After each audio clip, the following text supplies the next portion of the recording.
Buenos días, doctor. Buenos días, compañeros. A nuestro grupo nos ha tocado hablar sobre los medios de prueba y notificaciones electrónicas. Para poder hablar de esto, tenemos que profundizar mediante las pruebas en el derecho informático. Ya, las pruebas en el derecho informático, para poder hablar, tenemos que hablar sobre el onus probandi. Es un aforismo que expresa dentro de un proceso legal que quien afirma algo debe probar lo enunciado. En el derecho procesal, la evidencia viene a ver qué es la probabilidad de la existencia de una cosa. Es todo lo material, la huella significativa que se percibe con los sentidos y que tiene relación con un hecho doloso. Actualmente, la sociedad con el fenómeno de la delincuencia es un sector sometido a constantes fluctuaciones que con las innovaciones tecnológicas ayudan a perfeccionar los actos ilícitos. Tanto así que ahora son difíciles de perseguir, ya que por la propia precariedad del sistema jurídico penal se refuerza la tendencia a no denunciar estos tipos de delitos, para evitar la alarma social o el desprestigio que por su conocimiento podría derivarse, por lo que es preciso determinar los vacíos legales en la aplicación de mecanismos investigativos con relación a los nuevos fraudes informáticos y determinar hacia dónde avanzan nuestros procedimientos jurídicos probatorios. De ahí el hecho de madurar la idea de implementar la informática forense en el Ecuador como un mecanismo investigativo que permite incorporar al procesalismo la evidencia digital. Por lo tanto, con la finalidad de implementar la informática forense como un medio de prueba eficaz, dentro del procesalismo ecuatoriano, muchos organismos judiciales, tanto nacionales como extranjeros, aceleran la aplicación de estos medios alternativos de revisión, ya que muchos casos nacionales, por la falta de alternativas periciales o por el desconocimiento de las nuevas técnicas que se están implementando a nivel mundial, no se someten estos casos a lo que hoy en día se denomina como verdaderas autopsias informáticas. Además de que es una realidad innegable que no hay un instrumento público o privado que con la ayuda de la tecnología no sea susceptible de ser manipulado. La siguiente, por favor. Listo. Para poder hablar de las pruebas informáticas, tenemos que definir lo que es un delito informático. Para ello, existe un concepto que no es tan fácil de definir por su novedad, variedad y complejidad. Sin embargo, este escenario en el que se desarrolla está sujeto a constantes fluctuaciones. Sin embargo, muchos tratadistas han intentado o han querido extenderlo, no obstante no se ajusta a lo que se requiere, destacando algunos sencillos, pero lo más cercano o la definición más acertada es que todo el delito informático son todas aquellas conductas ilícitas susceptibles de ser sancionadas por el derecho penal que hacen uso indebido de cualquier medio informático, o que es el delito que se da con la ayuda de la informática o de técnicas conexas. También tenemos que hablar de la informática forense. En breves rasgos se dice que forense se le llama a toda aquella actividad relacionada con la recuperación y análisis de pruebas para procesos judiciales.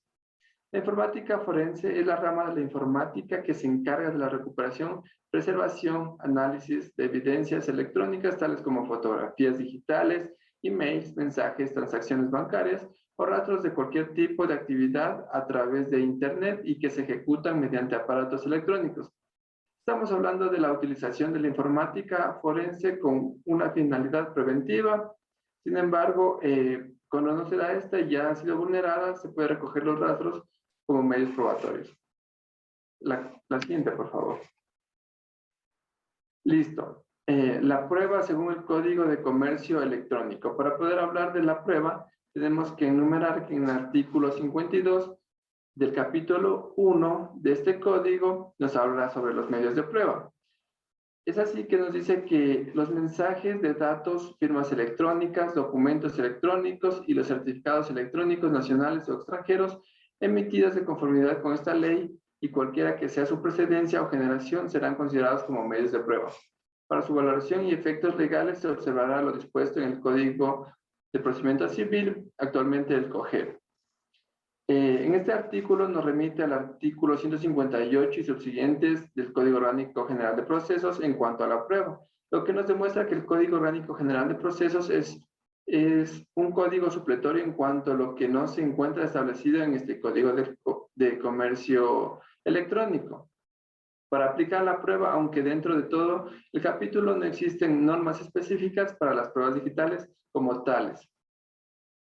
En el artículo 53 nos habla sobre la presunción, lo cual manifiesta que cuando se presentare como pruebas una firma electrónica certificada por una entidad de certificación de información acreditada, se presumirá que ésta reúne los requisitos determinados en la ley y que por consiguiente los datos de la firma electrónica no han sido alterados desde su emisión y que la firma electrónica pertenece al signatario, según la ley de comercio electrónico. Como podemos ver en el capítulo 2 de este código, establece los requisitos para la firma electrónica.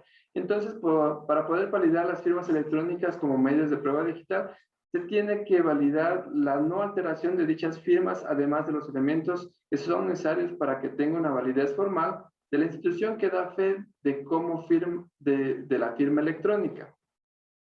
El artículo 54 nos habla sobre la práctica de la prueba. La prueba se practicará de conformidad con lo previsto en el Código Orgánico de General de Procesos y observando las normas siguientes, como es, 1. Al presentar un mensaje de datos dentro de un proceso judicial en los juzgados o tribunales del país, se deberá adjuntar el soporte informático y la transcripción en papel del documento electrónico, así como los elementos necesarios para su lectura y verificación cuando sean requeridos. 2. En el caso de impugnación del certificado de la firma electrónica por cualesquiera de las partes, el juez o tribunal, a petición de parte, ordenará a la entidad de certificación de información correspondiente remitir a ese despacho los certificados de firma electrónica y documentos en los que se basó la solicitud del firmante debidamente certificados. Y 3. El facicilme será admitido como medio de prueba siempre y cuando haya sido enviado y recibido como un mensaje de datos, mantenga su integridad, se conserve y cumplan con las exigencias contempladas en esta ley. En caso de que alguna de las partes niegue la validez de un mensaje de datos, deberá probar conforme a la ley que éste adolece de uno o varios vicios que lo invalidan o que el procedimiento de seguridad, incluyendo los datos de creación y los medios utilizados para verificar la firma, no pueden ser reconocidos técnicamente como seguros. Cualquier duda sobre la validez podrá ser objeto de comprobación técnica. Se refiere que a la forma de practicar las pruebas, que al igual que las reglas supletorias del Código Orgánico General de Procesos, además de que los datos digitales deberán ser impresos para respaldo en una audiencia con su soporte y leídos en su parte pertinente para impugnar una firma electrónica, el juez podrá ordenar a la entidad generadora de la firma que remita una certificación del firmante. Y por último, el facsimile es una copia casi idéntica de un documento o un dibujo. Esta tendrá validez siempre y cuando el delito recaiga en esa copia. Por último, el artículo 55 nos habla sobre la valoración de la prueba. Será valorado bajo los principios determinados en la ley, tomando en cuenta la seguridad y fiabilidad de los medios con los cuales se les envió, recibió, verificó, almacenó o comprobó si fuese el caso, sin perjuicio de que dicha valoración se efectúe con el empleo de otros métodos que aconsejan la técnica y la tecnología. En todo caso, la valoración de la prueba se someterá a libre criterio judicial según las circunstancias en que hayan sido producidos. Para la valoración de las pruebas, el juez o árbitro competente que conozca el caso deberá designar los peritos que consideren necesarios para el análisis y estudio técnico y tecnológico de las pruebas presentadas. En cuanto a la valoración, todo depende del peritaje realizado, su cadena de custodia y fiabilidad de los medios en que se recibió, verificó y almacenó para comprobar y que tenga una validez probatoria como tal. Por último, la conclusión a la que llegamos como grupo es que a nivel nacional estas propuestas, más que una reforma al Código Penal, es la creación de una norma sustantiva y adjetiva, es decir, un código de derecho informático y un código de procedimiento informático, que ayuda a regular este avance tecnológico, ya que en materia de delitos en nuestra legislación, el Código Orgánico Integral Penal regula dichas infracciones informáticas, como es el delito informático. Pero estas disposiciones están encaminadas de manera generalmente, ya que con el avance tecnológico y de la sociedad han nacido nuevos delitos penales, los cuales crean un gran conflicto porque se desarrollan por medios tecnológicos o digitales. Así es que en el campo procesal, en los artículos 52 al 56, constituye una innovación dentro del derecho procesal ecuatoriano, pues admiten los mensajes de datos, firmas electrónicas, documentos electrónicos y certificados electrónicos nacionales o extranjeros emitidos de conformidad a la ley como medios de prueba. Sin embargo, carecen de una profundidad como se encuentra en el Código Orgánico Integral Penal. Muchas gracias. Doctor, compañeros, continuando con esta exposición de dos temas, procederemos a realizar la exposición de la notificación electrónica, en la cual, en primer punto, trataremos únicamente la notificación, una definición y lo que está estipulado dentro de la normativa y ciertas características que tiene esta notificación. En un segundo bloque, atenderemos a lo que nos manifiesta la notificación electrónica, en la cual partiremos desde qué es una comparación entre un par de artículos, las reglas de aplicación en la materia penal y la conclusión de esta exposición. Iniciando esta exposición hablaremos sobre la definición, por lo cual me he permitido traer las definiciones de dos grandes autores. El primero, como es Guillermo Cabanelas de Torres, en su Diccionario Jurídico Elemental, en la cual nos manifiesta que la notificación es el acto de dar a conocer a los interesados la resolución recaída en un trámite o en un asunto judicial. También es un documento en que consta tal comunicación y en donde deben figurar las firmas de las partes o de sus representantes. Por último, también es la comunicación de lo resuelto por una autoridad de cualquier índole.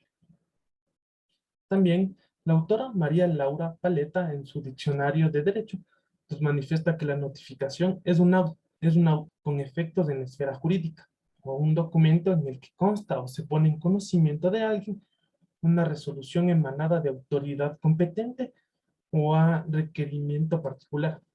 Puede ser personal, por cédula, por edictos, automática o por telegrama. Y gracias a estas definiciones podemos entender de una manera más sencilla que la notificación es un documento donde se da a conocer a los interesados o al público en general todo lo actuado dentro de un trámite administrativo como en un trámite judicial, el cual va a ser siempre emitido por una autoridad eh, administrativa o judicial. Asimismo, lo que nos importa dentro de la notificación es que va a tener un lazo estrecho con lo que es el traspaso de estas actuaciones de un modelo mixto, en el cual es todavía físico-electrónico, provocado por la pandemia del COVID-19, declarada por la OMS en el 2020, lo que conllevó a acelerar este proceso de cambio de modelo, llevándole de este modelo mixto a este modelo electrónico casi en su totalidad, a un modelo virtual, en la cual para continuar en el desarrollo de los trámites tanto administrativos como judiciales.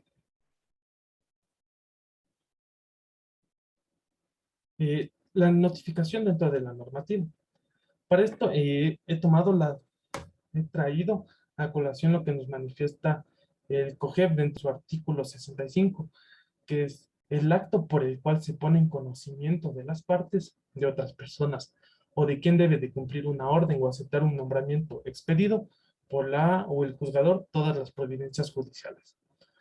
Asimismo, me he referido o me he basado en lo que nos manifiesta el Código Orgánico Administrativo en su artículo 164, en el cual nos dice que es el acto por el cual se comunica a la persona interesada o a un grupo indeterminado de personas el contenido de un acto administrativo para que las personas interesadas estén en condiciones de ejercer sus derechos.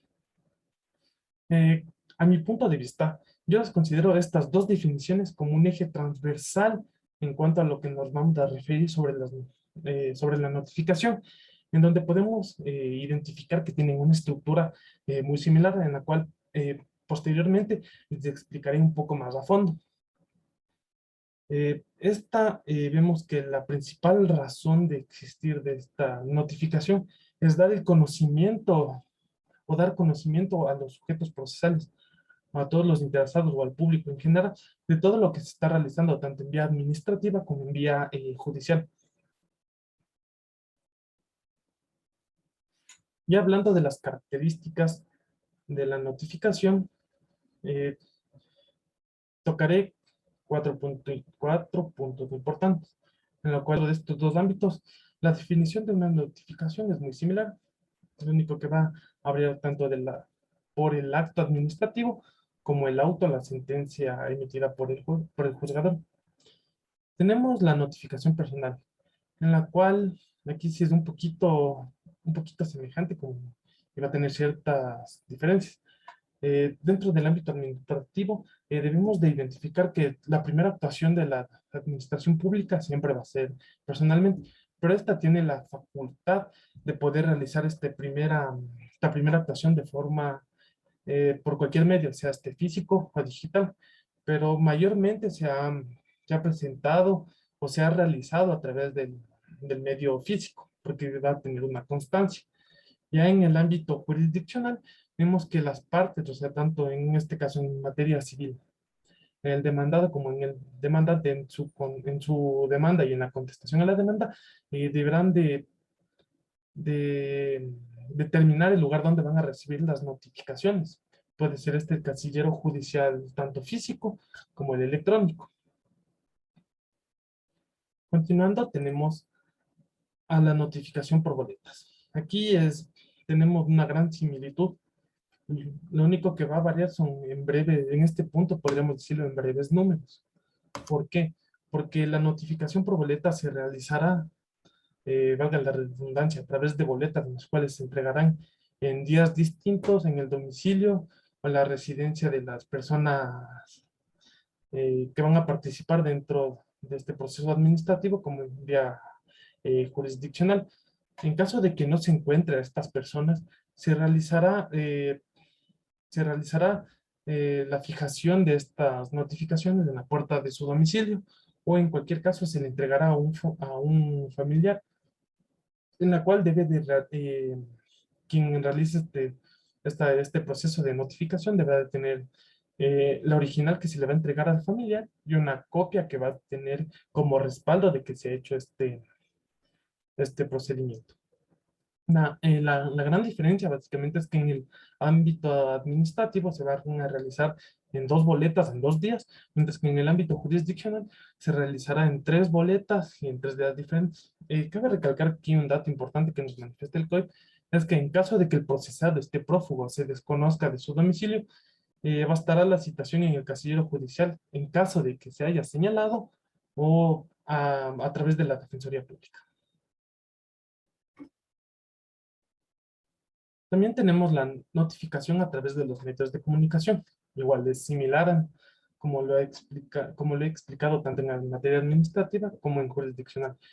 Prácticamente a quienes se realiza esta notificación, a todas aquellas personas que no están hasta ese momento dentro del proceso, pero son potenciales candidatos a tener un gran interés dentro de esto, como en la materia administrativa tenemos a personas interesadas que son desconocidas, o sea, que no están hasta ese punto dentro del proceso, el destinatario, una pluralidad indeterminada de personas, actos integrantes de un procedimiento de concurso público. En cambio, ya en vía jurisdiccional, es aquella persona cuya individualidad, domicilio o residencia sea imposible de determinar. El procedimiento ya para realizar esta notificación a través de los medios de comunicación va a ser el mismo en pocas. ¿Por qué?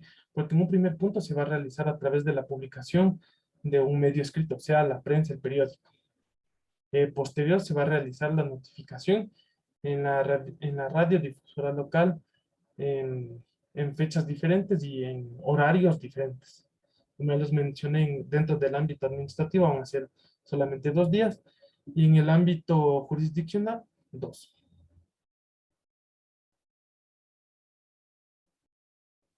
Por último, tenemos la convocatoria de audiencia. En el ámbito administrativo es bien diferente. ¿Por qué? Porque la administración pública va a convocar las veces que sea necesario a las audiencias para garantizar la inmediación en el procedimiento. Mientras que, por ejemplo, en la materia civil, la audiencia se realizará en el término de 5 días tras de haber calificado la contestación de la demanda. Y en materia penal es un poquito más especial porque se realizará con 72 horas de anticipación a todos, notificando a todos los intervinientes a las partes, a peritos, testigos, etcétera, a esta convocatoria de la audiencia o el adelantamiento de un trámite. Continuando con la exposición, tenemos ya hablando sobre la notificación electrónica, ¿qué es? Para lo cual me he permitido traer dos artículos. El primero, de la Ley de Comercio Electrónico, firmas electrónicas y mensajes de datos en su artículo 56, y en el Código Orgánico General de Procesos en su artículo 66. Como vemos en lo señalado, estos dos artículos tienen una similar estructura. ¿Por qué? Porque eh, prácticamente las partes o los intervinientes dentro de un proceso, este sea judicial o, bueno, en este punto va a ser judicial, estos deberán de designar un lugar para ser notificado tanto en esta como en las posteriores notificaciones que se van a realizar en el ámbito judicial. Este lugar de designación, como vemos en el artículo 56, nos manifiesta que va a ser el casillero judicial y el domicilio electrónico, de un correo electrónico, el correo del abogado legalmente inscrito. Es similar a lo que nos presenta el COGEP. A continuación tenemos la notificación electrónica aplicada en la materia penal, en la cual en su artículo 575 nos establece las reglas en su número 4. Me voy a permitir leer y les voy a dar una breve explicación. Artículo 575, numeral 4 del COIP. Las notificaciones de providencias, resoluciones y sentencias registradas en medio electrónico se cumplirán atendiendo a las siguientes reglas. A. Se privilegiará el uso de los medios electrónicos de telemáticos. O sea, se va a dar una prioridad al uso de estos medios electrónicos para poder llegar a notificar a las personas intervinientes. B. Se realizará en el domicilio electrónico que el usuario determina. O sea, yo como denunciante en mi denuncia he puesto que se me cita en mi correo sagrijalva@hotmail.com. En ese correo se va a realizar todas las notificaciones eh, que, que se realicen a través de todo el procedimiento. C. Se considerará realizada cuando ésta está disponible en la casilla del destino. O sea, yo como usuario tengo el registro de que me ha sido notificado a través de mi correo, todo el actuar del juez. D. Se indicará en la comunicación electrónica que en la unidad judicial quedará a disposición del interesado las copias de la actuación respectiva. O sea, que en la unidad judicial queda puertas abiertas en caso de que el usuario necesita algún documento físico, alguna copia de todo lo que se encuentra dentro del expediente. Por último, tenemos E. Cuando deba practicarse acompañada de documentos emitidos en soporte papel o cuando sea imposible la notificación electrónica, procede mediante comunicación escrita, que será entregada de manera personal, se enviará a la casilla judicial por correo certificado o cualquier otro medio idóneo que indiquen las partes o que se establezcan legalmente. De ahí la importancia de haber visto la notificación física. ¿Por qué? Porque se va a realizar se va a aplicar alguno de esos, o sea, la notificación personal por boletas o a través de medio de comunicación. Por último, tenemos las conclusiones de esta exposición. Eh, Principalmente, lo que hemos identificado dentro de esta exposición y a través de estas últimas reglas que hemos analizado es que se pretende eh, dar una promoción, una priorización al uso a la realización de las notificaciones a través de los medios electrónicos, o sea, a través de utilizar el medio más idóneo para realizarlo a través de una forma digital, lo que conllevaría en una dimensión a, a una prioridad de reducir o ya siendo un poquito más extremista, a erradicar el uso de papel dentro de lo que va a ser todas las diligencias dentro de un proceso judicial o un proceso administrativo. Pero no nos enfocaremos únicamente en esto, sino que a futuro también va a existir la posibilidad de que todos los documentos que en este caso se realicen, se obtengan y o se entreguen en la unidad judicial puedan ser digitalizados. en la cual conllevaría poder armar un expediente digital. Pero al realizar esto, también va a implicar un gran riesgo. ¿Por qué? Porque se va a afectar a la seguridad, se va a afectar al debido proceso, ya que en cualquier caso podría filtrarse información sensible, tanto sea de fiscalía como de los jueces o de la parte o del denunciante o del procesado, se podría filtrar esa información. Y en lo que nos concierne, hablando sobre la pandemia que que agudizó el proceso de implementación y la utilización de estos medios electrónicos para realizar varias diligencias judiciales, y en especial en las notificaciones dentro de los procesos tanto administrativos donde, y en los procesos judiciales van a implicar un gran reto, ya que va a existir como siempre el lado bueno como el lado malo. ¿Por qué? En el lado bueno puede existir la persona, el abogado que va a actuar con lealtad procesal, de buena fe, en el cual dice, va a recibir la notificación en su casillero judicial y va a actuar o sea, va a continuar el proceso de una manera leal. En cambio, puede existir esa persona malintencionada de mala fe, donde puede alegar que él no recibió ninguna notificación de algún proceso en su contra, pudiendo alegar que esta persona va a estar en un estado de indefensión en la vía judicial y dentro de la vía administrativa, que, o sea, no conoció del acto administrativo, o sea, no conoció el contenido de este, en las posibles afectaciones que pueda tener en sus derechos, lo que le dejaría también en una incapacidad de poder ejercer todas las acciones necesarias para hacer respetar sus derechos y o sus obligaciones. Eso sería todo en cuanto a la exposición, doctor.